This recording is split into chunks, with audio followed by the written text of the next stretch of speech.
Chapter 6. The lady patroness of Michaelis, the ticket-of-leave apostle of humanitarian hopes, was one of the most influential and distinguished connections of the Assistant Commissioner's wife, whom she called Annie, and treated still rather as a not very wise and utterly inexperienced young girl.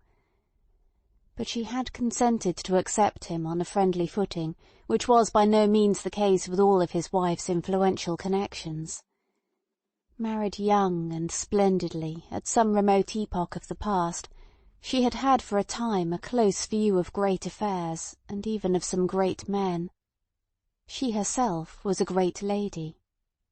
Old now in the number of her years, she had that sort of exceptional temperament which defies time with scornful disregard, as if it were a rather vulgar convention submitted to by the mass of inferior mankind.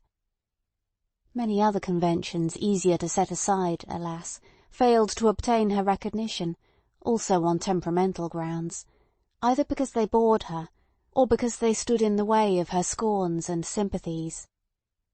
Admiration was a sentiment unknown to her.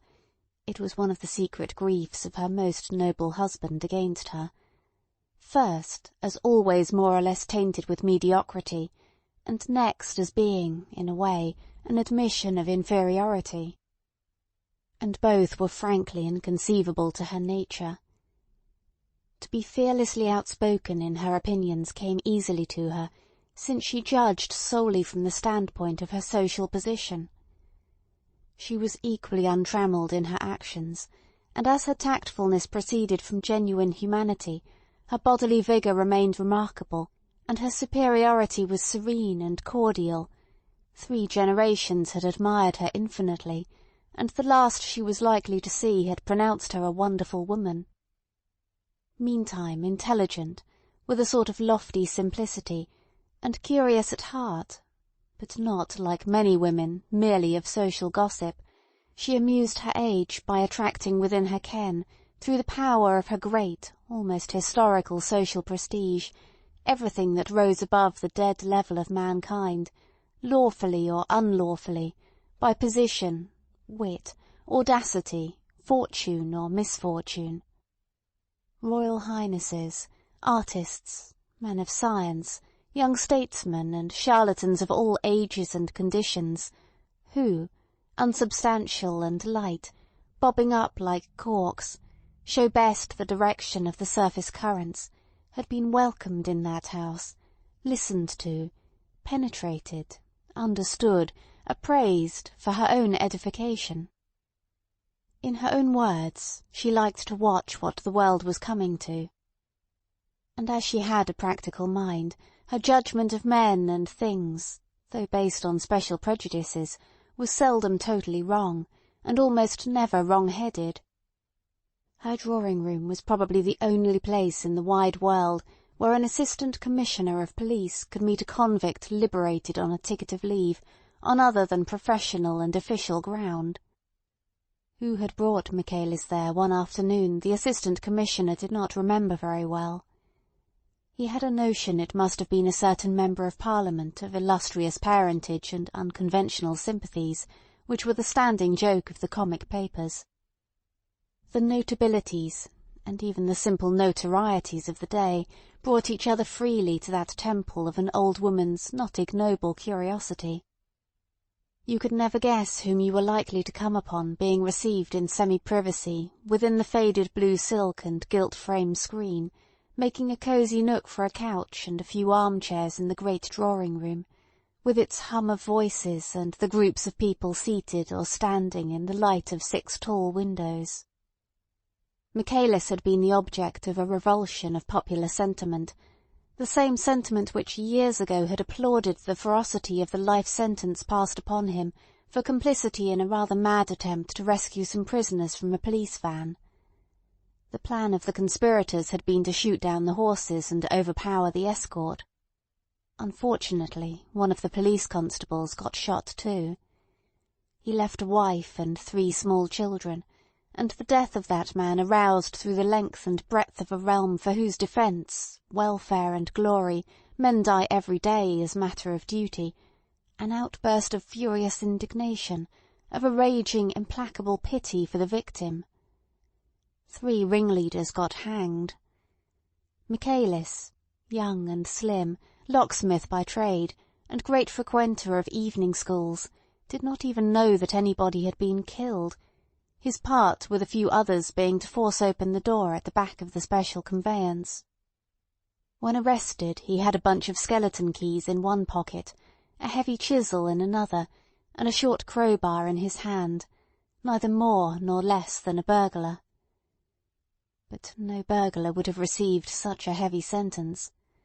The death of the constable had made him miserable at heart, but the failure of the plot also. He did not conceal either of these sentiments from his empanelled countrymen, and that sort of compunction appeared shockingly imperfect to the crammed court.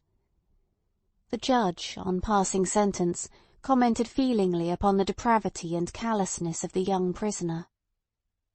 That made the groundless fame of his condemnation. The fame of his release was made for him on no better grounds by people who wished to exploit the sentimental aspect of his imprisonment, either for purposes of their own or for no intelligible purpose. He let them do so in the innocence of his heart and the simplicity of his mind. Nothing that happened to him individually had any importance. He was like those saintly men whose personality is lost in the contemplation of their faith. His ideas were not in the nature of convictions. They were inaccessible to reasoning. They formed, in all their contradictions and obscurities, an invincible and humanitarian creed, which he confessed rather than preached, with an obstinate gentleness, a smile of pacific assurance on his lips, and his candid blue eyes cast down because the sight of faces troubled his inspiration, developed in solitude. In that characteristic attitude, pathetic in his grotesque and incurable obesity, which he had to drag like a galley slave's bullet to the end of his days, the Assistant Commissioner of Police beheld the ticket of leave apostle filling a privileged armchair within the screen. He sat there by the head of the old lady's couch, mild-voiced and quiet, with no more self-consciousness than a very small child, and with something of a child's charm, the appealing charm of trustfulness. Confident of the future, whose secret ways had been revealed to him within the 4 walls of a well-known penitentiary, he had no reason to look with suspicion upon anybody. If he could not give the great and curious lady a very definite idea as to what the world was coming to, he had managed without effort to impress her by his unembittered faith, by the sterling quality of his optimism. A certain simplicity of thought is common to serene souls at both ends of the social scale. The great lady was simple in her own way. His beliefs and views had nothing in them to shock or startle her, since she judged them from the standpoint of her lofty position. Indeed, her sympathies were easily accessible to a man of that sort. She was not an exploiting capitalist herself. She was, as it were, above the play of economic conditions. And she had a great capacity of pity for the more obvious forms of common human miseries, precisely because she was such a complete stranger to them that she had to translate her conception into terms of mental suffering before she could grasp the notion of their cruelty. The Assistant Commissioner remembered very well the conversation between these two. He had listened in silence. It was something as exciting in a way, and even touching in its foredoomed futility, as the efforts at moral intercourse between the inhabitants of remote planets.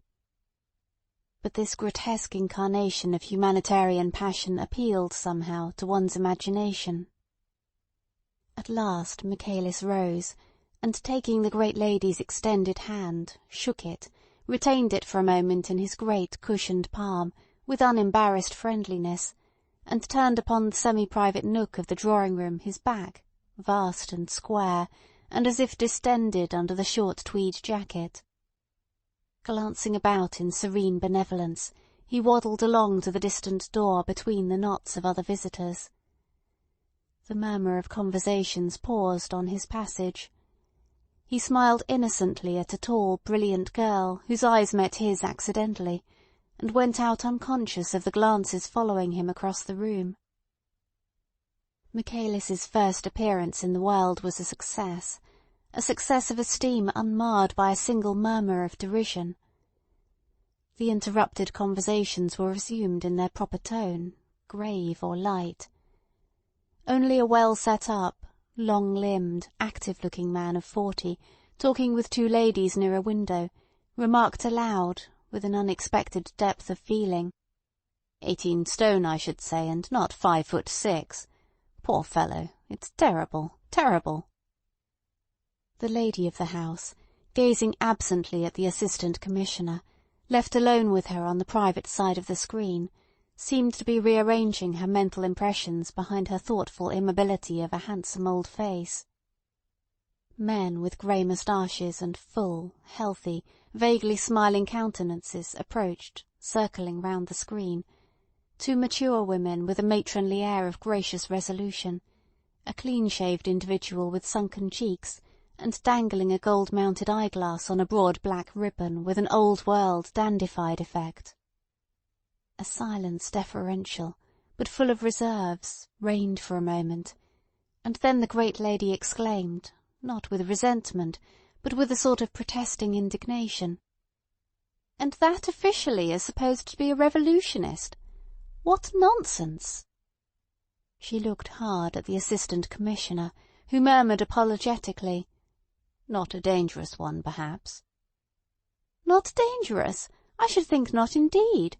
He is a mere believer. It's the temperament of a saint," declared the great lady in a firm tone. "And they kept him shut up for 20 years. One shudders at the stupidity of it. And now they have let him out, everybody belonging to him has gone away somewhere or dead. His parents are dead. The girl he was to marry has died while he was in prison. He has lost the skill necessary for his manual occupation. He told me all this himself with the sweetest patience. But then, he said, he had had plenty of time to think things out for himself. A pretty compensation. If that's the stuff revolutionists are made of, some of us may well go on their knees to them," she continued in a slightly bantering voice, while the banal society smiles hardened on the worldly faces, turned towards her with conventional deference. "The poor creature is obviously no longer in a position to take care of himself. Somebody will have to look after him a little." "He should be recommended to follow a treatment of some sort," the soldierly voice of the active-looking man was heard advising earnestly from a distance. He was in the pink of condition for his age, and even the texture of his long frock-coat had a character of elastic soundness, as if it were a living tissue. "The man is virtually a cripple," he added with unmistakable feeling. Other voices, as if glad of the opening, murmured hasty compassion. "Quite startling, monstrous, most painful to see." The lank man, with the eyeglass on a broad ribbon, pronounced mincingly the word grotesque, whose justness was appreciated by those standing near him. They smiled at each other. The Assistant Commissioner had expressed no opinion, then or later, his position making it impossible for him to ventilate any independent view of a ticket-of-leave convict.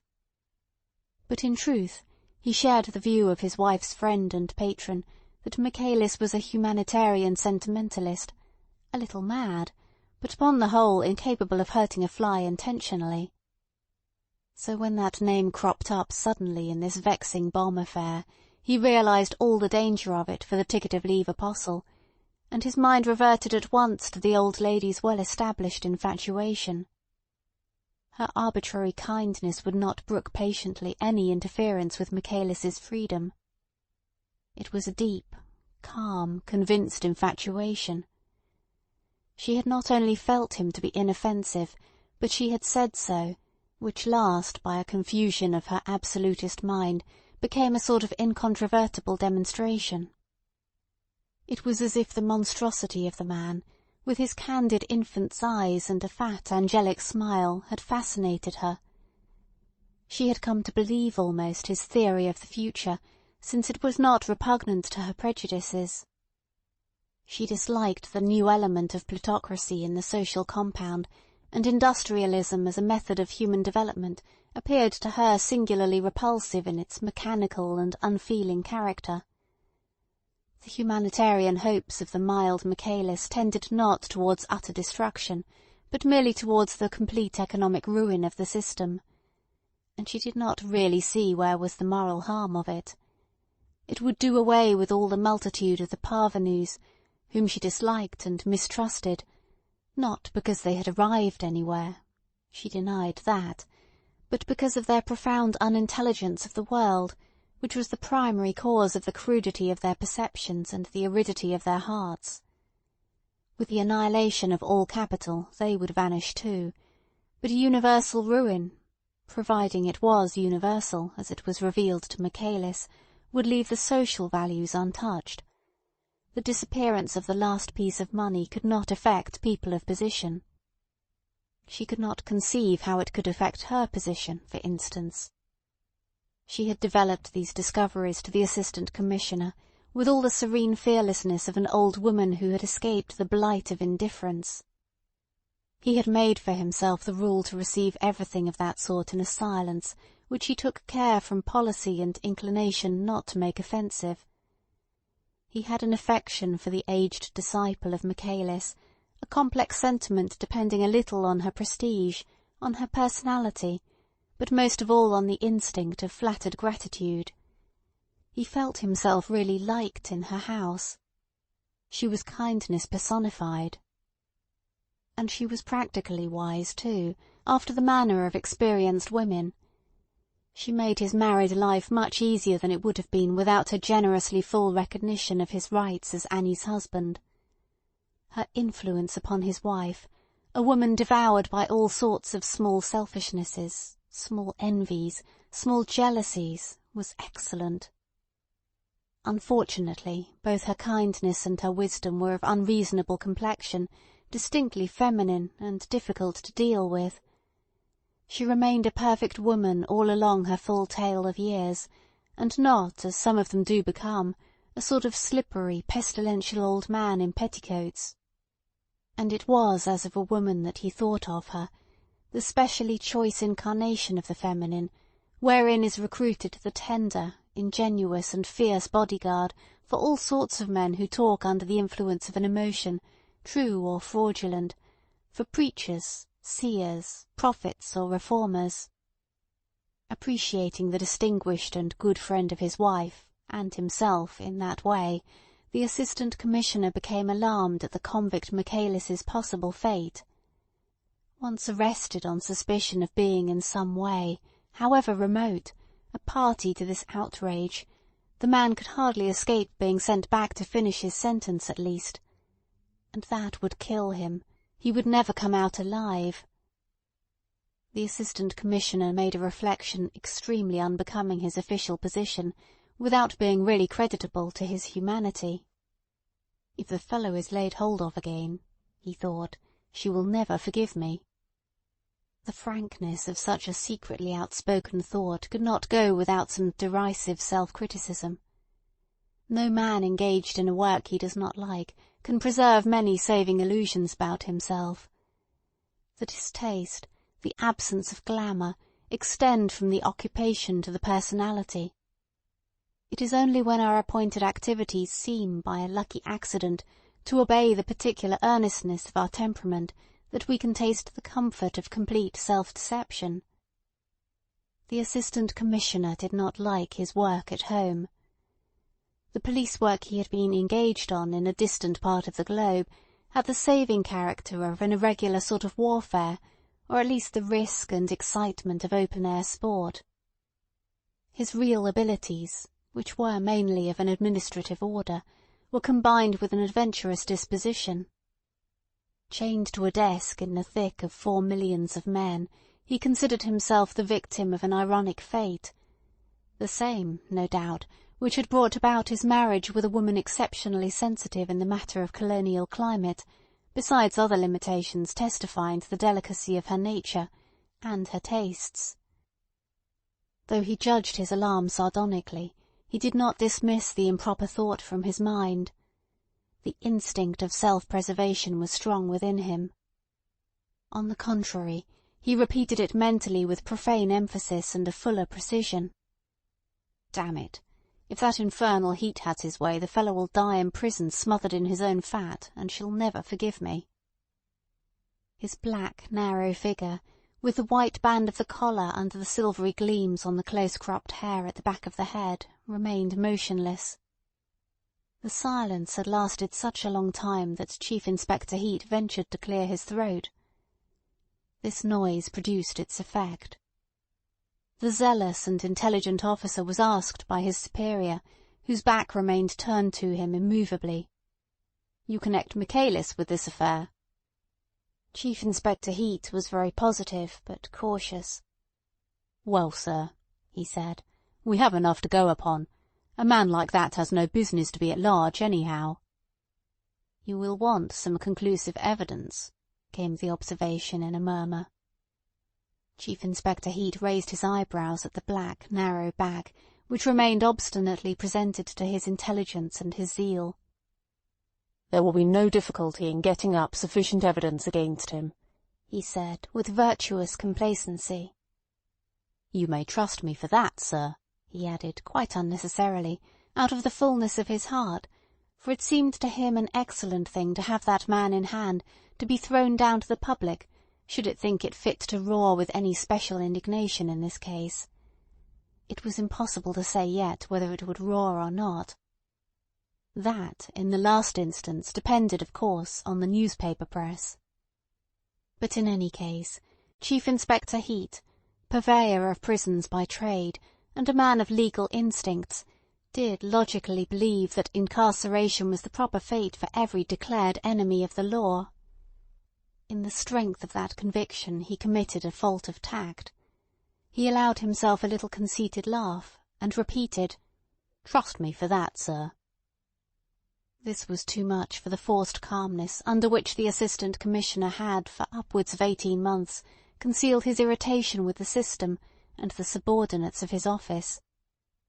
A square peg forced into a round hole, he had felt like a daily outrage that long-established smooth roundness into which a man of less sharply angular shape would have fitted himself, with voluptuous acquiescence, after a shrug or two.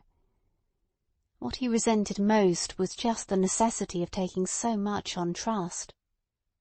At the little laugh of Chief Inspector Heat's, he spun swiftly on his heels, as if whirled away from the window-pane by an electric shock. He caught on the latter's face not only the complacency proper to the occasion lurking under the moustache, but the vestiges of experimental watchfulness in the round eyes, which had been, no doubt, fastened on his back, and now met his glance for a second, before the intent character of their stare had the time to change to a merely startled appearance.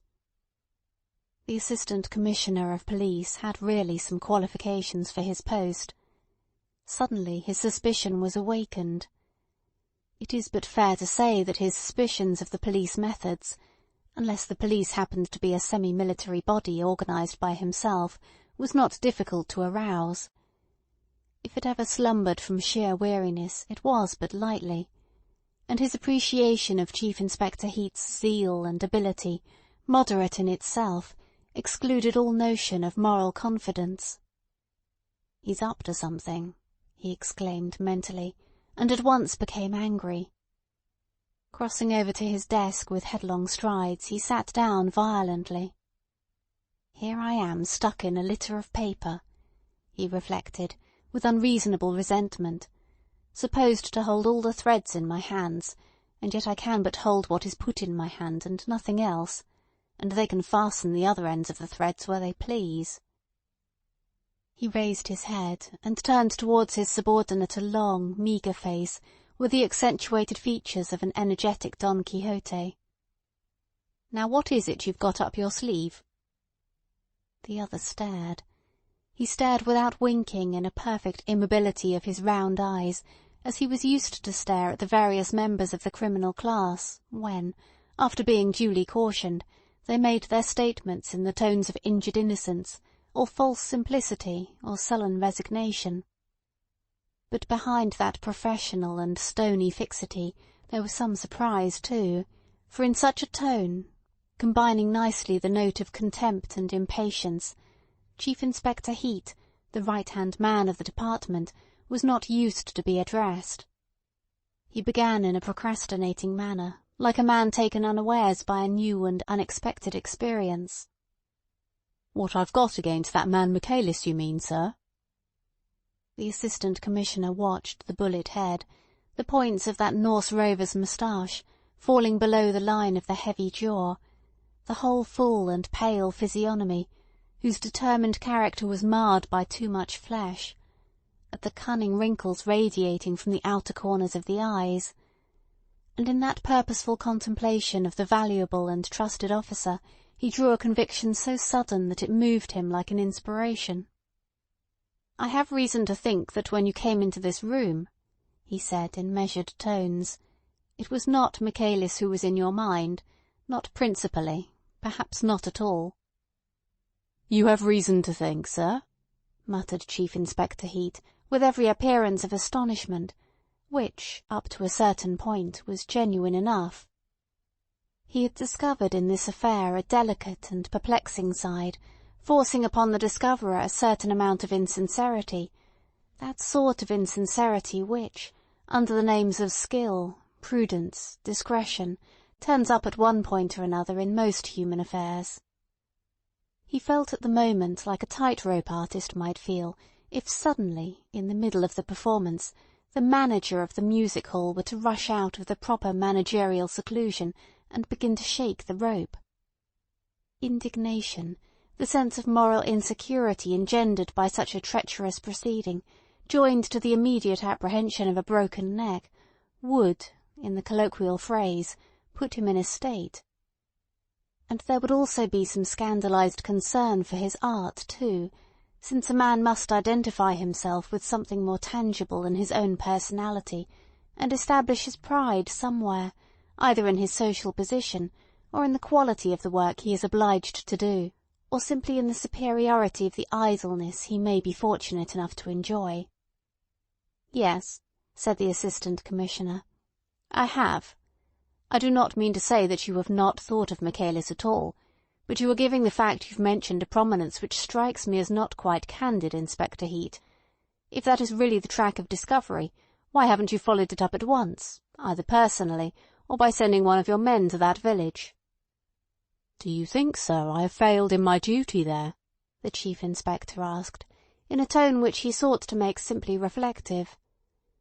Forced unexpectedly to concentrate his faculties upon the task of preserving his balance, he had seized upon that point, and exposed himself to a rebuke, for, the Assistant Commissioner, frowning slightly, observed that this was a very improper remark to make.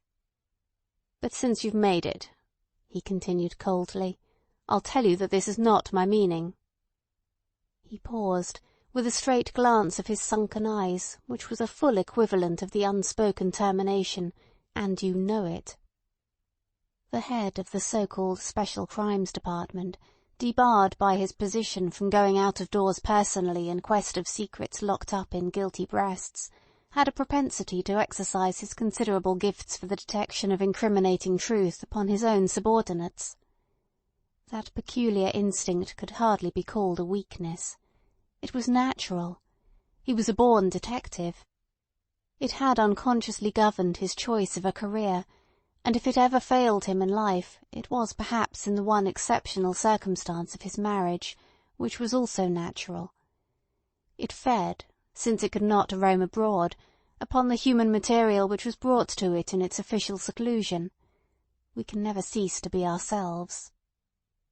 His elbow on the desk, his thin legs crossed, and nursing his cheek in the palm of his meagre hand, the Assistant Commissioner in charge of the Special Crimes Branch was getting hold of the case with growing interest. His Chief Inspector, if not an absolutely worthy foeman of his penetration, was at any rate the most worthy of all within his reach. A mistrust of established reputations was strictly in character with the Assistant Commissioner's ability as detector. His memory evoked a certain old, fat, and wealthy native chief in the distant colony, whom it was a tradition for the successive colonial governors to trust and make much of as a firm friend and supporter of the order and legality established by white men, whereas, when examined sceptically, he was found out to be principally his own good friend and nobody else's. Not precisely a traitor, but still a man of many dangerous reservations in his fidelity, caused by a due regard for his own advantage, comfort, and safety. A fellow of some innocence in his naive duplicity, but none the less dangerous. He took some finding out.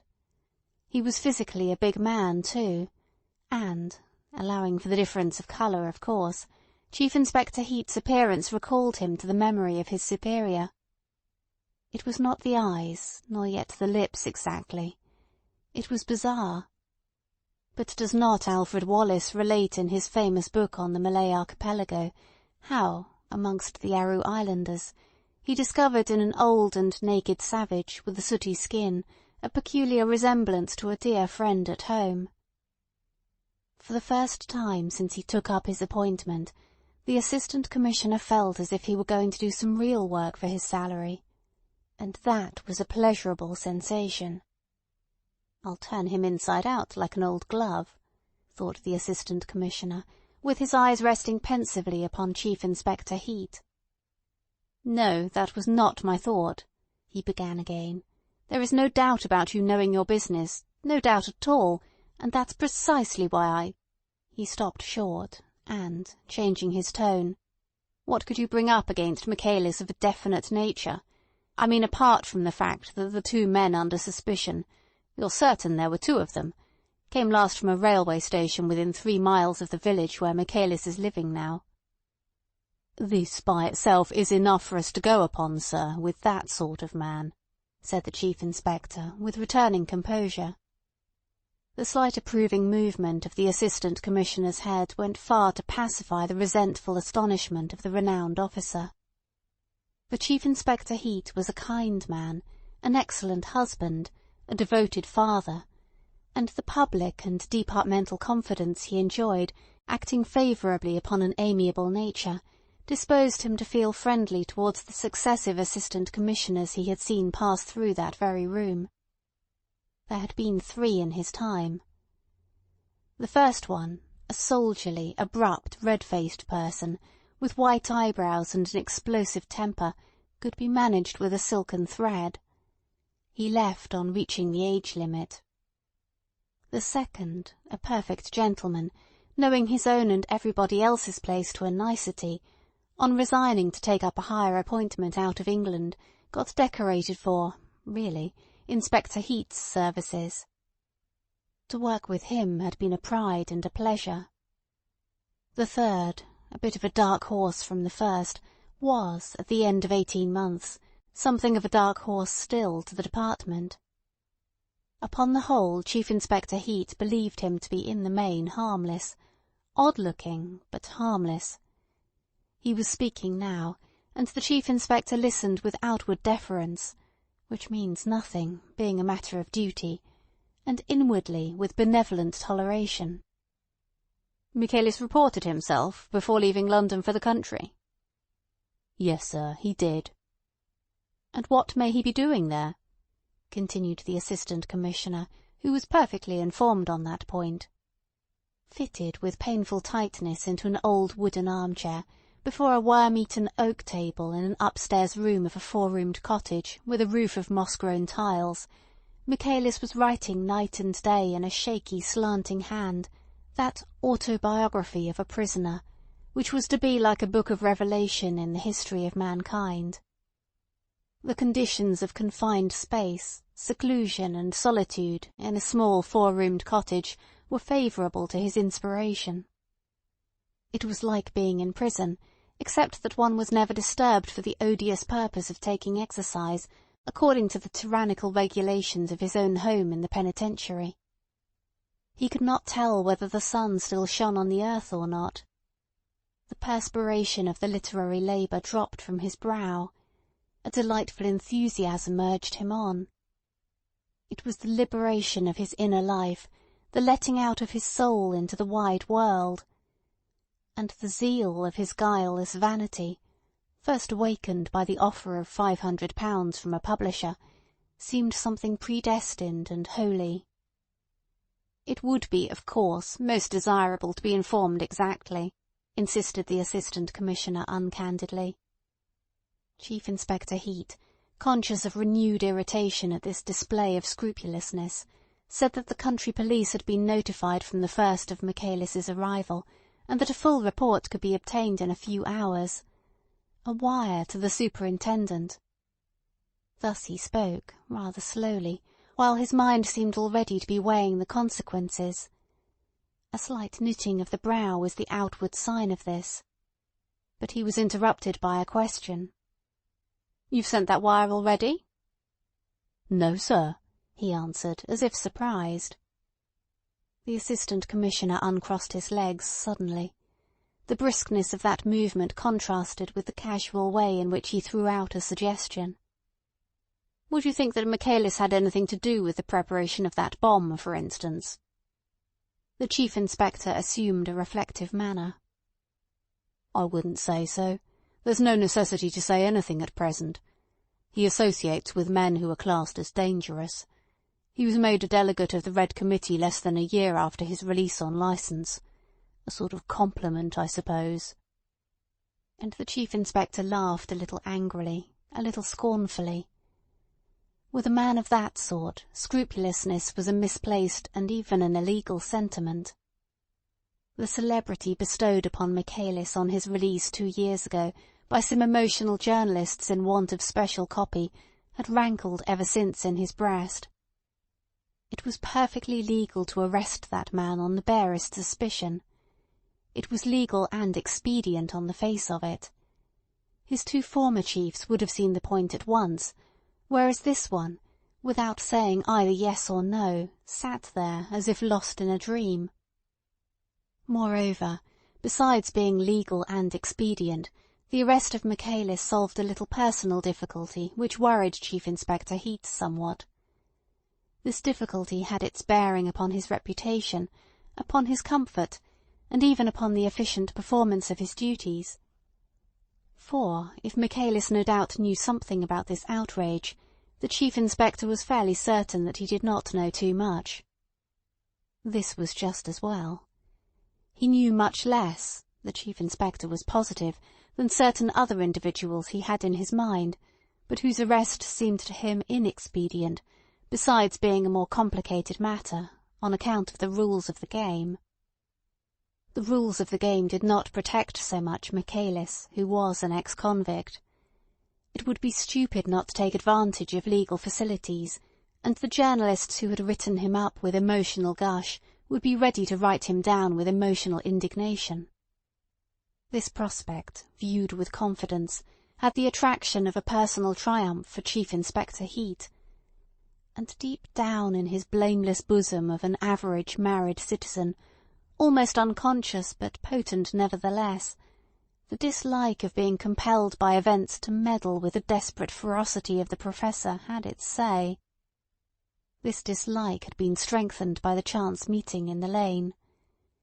The encounter did not leave behind with Chief Inspector Heat that satisfactory sense of superiority the members of the police force get from the unofficial but intimate side of their intercourse with the criminal classes, by which the vanity of power is soothed, and the vulgar love of domination over our fellow creatures is flattered as worthily as it deserves. The perfect anarchist was not recognized as a fellow creature by Chief Inspector Heat. He was impossible, a mad dog to be left alone. Not that the Chief Inspector was afraid of him. On the contrary, he meant to have him some day. But not yet. He meant to get hold of him in his own time, properly and effectively according to the rules of the game. The present was not the right time for attempting that feat, not the right time for many reasons, personal and of public service. This being the strong feeling of Inspector Heat, it appeared to him just and proper that this affair should be shunted off its obscure and inconvenient track, leading goodness knows where, into a quiet and lawful siding called Michaelis. And he repeated, as if reconsidering the suggestion conscientiously, "The bomb. No, I would not say that exactly. We may never find that out. But it's clear that he is connected with this in some way, which we can find out without much trouble." His countenance had that look of grave, overbearing indifference, once well known and much dreaded by the better sort of thieves. Chief Inspector Heat, though what is called a man, was not a smiling animal. But his inward state was that of satisfaction at the passively receptive attitude of the Assistant Commissioner, who murmured gently, "And you really think that the investigation should be made in that direction?" "I do, sir." "Quite convinced?" "I am, sir. That's the true line for us to take." The Assistant Commissioner withdrew the support of his hand from his reclining head with a suddenness that, considering his languid attitude, seemed to menace his whole person with collapse. But, on the contrary, he sat up, extremely alert, behind the great writing-table, on which his hand had fallen with the sound of a sharp blow. "What I want to know is what put it out of your head till now." "Put it out of my head?" repeated the Chief Inspector very slowly. "Yes, till you were called into this room, you know." The Chief Inspector felt as if the air between his clothing and his skin had become unpleasantly hot. It was the sensation of an unprecedented and incredible experience. "Of course," he said, exaggerating the deliberation of his utterance to the utmost limits of possibility. "If there is a reason, of which I know nothing, for not interfering with the convict Michaelis, perhaps it's just as well I didn't start the county police after him." This took such a long time to say that the unflagging attention of the Assistant Commissioner seemed a wonderful feat of endurance. His retort came without delay. "No reason whatever that I know of. Come, Chief Inspector, this finessing with me is highly improper on your part, highly improper. And it's also unfair, you know. You shouldn't leave me to puzzle things out for myself like this. Really, I am surprised." He paused, then added smoothly, "I need scarcely tell you that this conversation is altogether unofficial." These words were far from pacifying the Chief Inspector. The indignation of a betrayed tightrope performer was strong within him. In his pride of a trusted servant, he was affected by the assurance that the rope was not shaken for the purpose of breaking his neck, as by an exhibition of impudence. As if anybody were afraid! Assistant Commissioners come and go, but a valuable Chief Inspector is not an ephemeral office phenomenon. He was not afraid of getting a broken neck. To have his performance spoiled was more than enough to account for the glow of honest indignation. And as thought is no respecter of persons, the thought of Chief Inspector Heat took a threatening and prophetic shape. "You, my boy," he said to himself, keeping his round and habitually roving eyes fastened upon the Assistant Commissioner's face. "You, my boy, you don't know your place, and your place won't know you very long either, I bet." As if in provoking answer to that thought, something like the ghost of an amiable smile passed on the lips of the Assistant Commissioner. His manner was easy and businesslike, while he persisted in administering another shake to the tightrope. "Let us come now to what you have discovered on the spot, Chief Inspector," he said. "A fool and his job are soon parted," went on the train of prophetic thought in Chief Inspector Heat's head. But it was immediately followed by the reflection that a higher official, even when fired out—this was the precise image—still has the time as he flies through the door to launch a nasty kick at the shin bones of a subordinate. Without softening very much the basilisk nature of his stare, he said impassively, "We are coming to that part of my investigation, sir." "That's right. Well, what have you brought away from it?" The Chief Inspector, who had made up his mind to jump off the rope, came to the ground with gloomy frankness. "I've brought away an address," he said, pulling out of his pocket without haste a singed rag of dark blue cloth. "This belongs to the overcoat the fellow who got himself blown to pieces was wearing. Of course, the overcoat may not have been his, and may even have been stolen, But that's not at all probable if you look at this." The Chief Inspector, stepping up to the table, smoothed out carefully the rag of blue cloth. He had picked it up from the repulsive heap in the mortuary, because a tailor's name is found sometimes under the collar. It is not often of much use, but still. He only half expected to find anything useful, but certainly he did not expect to find, not under the collar at all, but stitched carefully on the underside of the lapel, a square piece of calico with an address written on it in marking ink. The Chief Inspector removed his smoothing hand. "I carried it off with me without anybody taking notice," he said. "I thought it best. It can always be produced if required." The Assistant Commissioner, rising a little in his chair, pulled the cloth over to his side of the table. He sat looking at it in silence. Only the number 32 and the name of Brett Street were written in marking ink on a piece of calico slightly larger than an ordinary cigarette paper. He was genuinely surprised. "Can't understand why he should have gone about labelled like this," he said, looking up at Chief Inspector Heat. "It's a most extraordinary thing." "I met once in the smoking room of a hotel an old gentleman who went about with his name and address sewn on in all his coats in case of an accident or sudden illness," said the Chief Inspector. "He professed to be 84 years old, but he didn't look his age.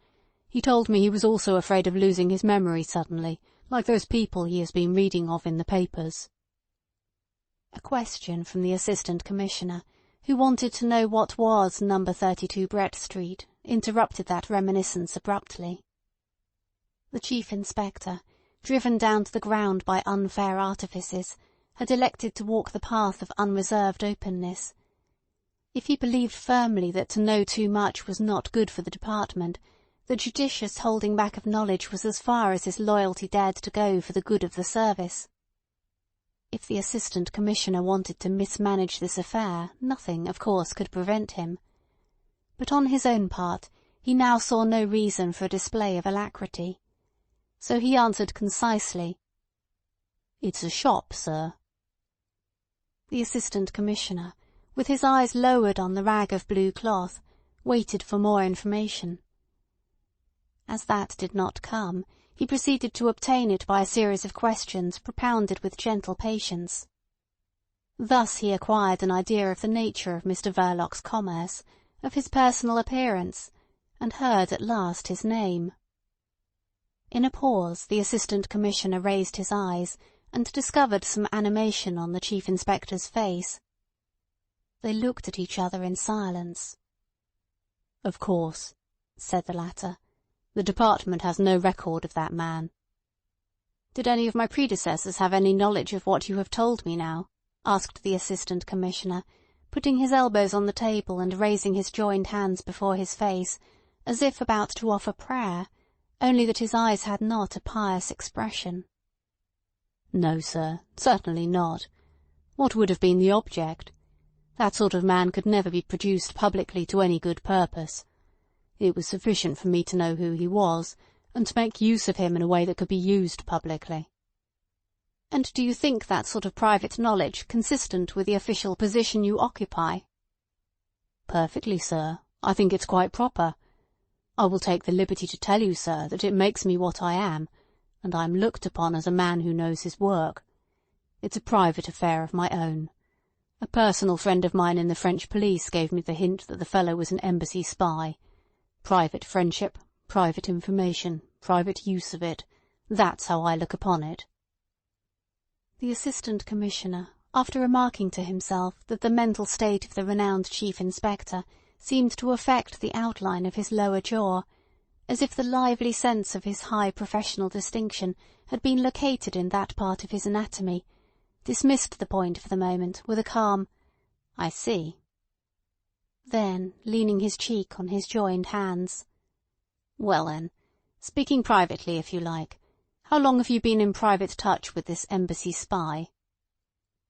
To this inquiry the private answer of the Chief Inspector, so private that it was never shaped into audible words, was, "Long before you were even thought of for your place here." The so-to-speak public utterance was much more precise. "I saw him for the first time in my life a little more than 7 years ago, when 2 Imperial Highnesses and the Imperial Chancellor were on a visit here.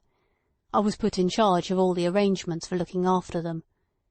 Baron Stott-Wardenheim was ambassador then. He was a very nervous old gentleman. One evening, 3 days before the Guildhall banquet, he sent word that he wanted to see me for a moment. I was downstairs, and the carriages were at the door to take the Imperial Highnesses and the Chancellor to the opera. I went up at once. I found the Baron walking up and down his bedroom in a pitiable state of distress, squeezing his hands together. He assured me he had the fullest confidence in our police and in my abilities, but he had there a man just come over from Paris, whose information could be trusted implicitly. He wanted me to hear what that man had to say. He took me at once into a dressing-room next door, where I saw a big fellow in a heavy overcoat sitting all alone on a chair, and holding his hat and stick in one hand. The Baron said to him in French, "Speak, my friend." The light in that room was not very good. I talked with him for some 5 minutes, perhaps. He certainly gave me a piece of very startling news. Then the Baron took me aside nervously to praise him up to me, and when I turned round again I discovered that the fellow had vanished like a ghost. Got up and sneaked out down some back stairs, I suppose. There was no time to run after him, as I had to hurry off after the ambassador down the great staircase and see the party started safe for the opera. However, I acted upon the information that very night. Whether it was perfectly correct or not, it did look serious enough. Very likely it saved us from an ugly trouble on the day of the Imperial visit to the city. Some time after, a month or 2 after my promotion to Chief Inspector, my attention was attracted to a big burly man I thought I had seen somewhere before, coming out in a hurry from a jeweller's shop in the Strand. I went after him, as it was on my way towards Charing Cross, and there, seeing one of our detectives across the road, I beckoned him over, and pointed out the fellow to him, with instructions to watch his movements for a couple of days, and then report to me. No later than next afternoon, my man turned up to tell me that the fellow had married his landlady's daughter at a registrar's office that very day at 11:30 a.m., and had gone off with her to Margate for a week. Our man had seen the luggage being put on the cab. There were some old Paris labels on one of the bags. Somehow I couldn't get the fellow out of my head, and the very next time I had to go to Paris on service, I spoke about him to that friend of mine in the Paris police. My friend said, "From what you tell me, I think you must mean a rather well-known hanger-on and emissary of the Revolutionary Red Committee. He says he is an Englishman by birth. We have an idea that he has been for a good few years now a secret agent of one of the foreign embassies in London." This woke up my memory completely. He was the vanishing fellow I saw sitting on a chair in Baron Stott-Wardenheim's bathroom. I told my friend he was quite right. The fellow was a secret agent to my certain knowledge. Afterwards, my friend took the trouble to ferret out the complete record of that man for me. I thought I had better know all there was to know, but I don't suppose you want to hear his history now, sir? The Assistant Commissioner shook his supported head. The history of your relations with that useful personage is the only thing that matters just now, he said, closing slowly his weary, deep-set eyes, and then opening them swiftly with a greatly refreshed glance. "There's nothing official about them," said the Chief Inspector bitterly. "I went into his shop one evening, told him who I was, and reminded him of our first meeting. He didn't so much as twitch an eyebrow. He said that he was married and settled now, and that all he wanted was not to be interfered in his little business. I took upon myself to promise him that, as long as he didn't go in for anything obviously outrageous, he would be left alone by the police. That was worth something to him, because a word from us to the custom-house people would have been enough to get some of these packages he gets from Paris and Brussels opened in Dover, with confiscation to follow for certain, and perhaps a prosecution as well at the end of it." "That's a very precarious trade," murmured the Assistant Commissioner. "Why did he go in for that?" The Chief Inspector raised scornful eyebrows dispassionately. "Most likely got a connection, friends on the Continent, amongst people who deal in such wares. They would be just the sort he would consort with. He's a lazy dog too, like the rest of them." "What do you get from him in exchange for your protection?" The Chief Inspector was not inclined to enlarge on the value of Mr Verloc's services. "He would not be much good to anybody but myself. One has got to know a good deal beforehand to make use of a man like that. I can understand the sort of hint he can give, and when I want a hint he can generally furnish it to me." The Chief Inspector lost himself suddenly in a discreet, reflective mood, and the Assistant Commissioner repressed a smile at the fleeting thought that the reputation of Chief Inspector Heat might possibly have been made in a great part by the secret agent Verloc. "In a more general way of being of use, all our men of the Special Crimes Section on duty at Charing Cross and Victoria have orders to take careful notice of anybody they may see with him. He meets the new arrivals frequently, and afterwards keeps track of them. He seems to have been told off for that sort of duty. When I want an address in a hurry, I can always get it from him. Of course, I know how to manage our relations. I haven't seen him to speak to 3 times in the last 2 years. I drop him a line unsigned, and he answers me in the same way at my private address." From time to time the Assistant Commissioner gave an almost imperceptible nod. The Chief Inspector added that he did not suppose Mr Verloc to be deep in the confidence of the prominent members of the Revolutionary International Council, but that he was generally trusted, of that there could be no doubt. "Whenever I had reason to think there was something in the wind," he concluded, "I've always found he could tell me something worth knowing." The Assistant Commissioner made a significant remark. "He failed you this time?" "Neither had I wind of anything in any other way," retorted Chief Inspector Heat. "I asked him nothing, so he could tell me nothing. He isn't one of our men. It isn't as if he were in our pay." "No," muttered the Assistant Commissioner. "He's a spy in the pay of a foreign government. We could never confess to him." "I must do my work in my own way," declared the Chief Inspector. "When it comes to that I would deal with the devil himself and take the consequences. There are things not fit for everybody to know." "Your idea of secrecy seems to consist in keeping the chief of your department in the dark. That's stretching it perhaps a little too far, isn't it? He lives over his shop." "Who, Verloc? Oh, yes, he lives over his shop. The wife's mother, I fancy, lives with them."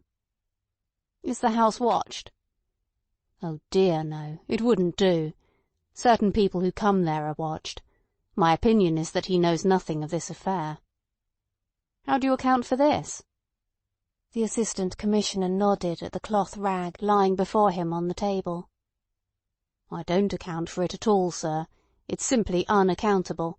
It can't be explained by what I know." The Chief Inspector made those admissions with the frankness of a man whose reputation is established as if on a rock. "At any rate, not at this present moment. I think that the man who had most to do with it will turn out to be Michaelis." "You do?" "Yes, sir, because I can answer for all the others." "What about that other man supposed to have escaped from the park?" "I should think he's far away by this time," opined the Chief Inspector. The Assistant Commissioner looked hard at him, and rose suddenly, as though having made up his mind to some course of action. As a matter of fact, he had that very moment succumbed to a fascinating temptation. The Chief Inspector heard himself dismissed with instructions to meet his superior early next morning for further consultation upon the case. He listened with an impenetrable face, and walked out of the room with measured steps. Whatever might have been the plans of the Assistant Commissioner, they had nothing to do with that desk work, which was the bane of his existence, because of its confined nature and apparent lack of reality. It could not have had, or else the general air of alacrity that came upon the Assistant Commissioner would have been inexplicable.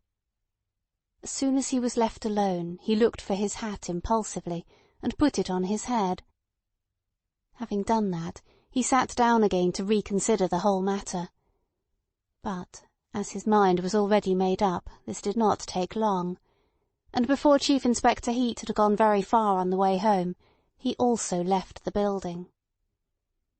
End of section 6.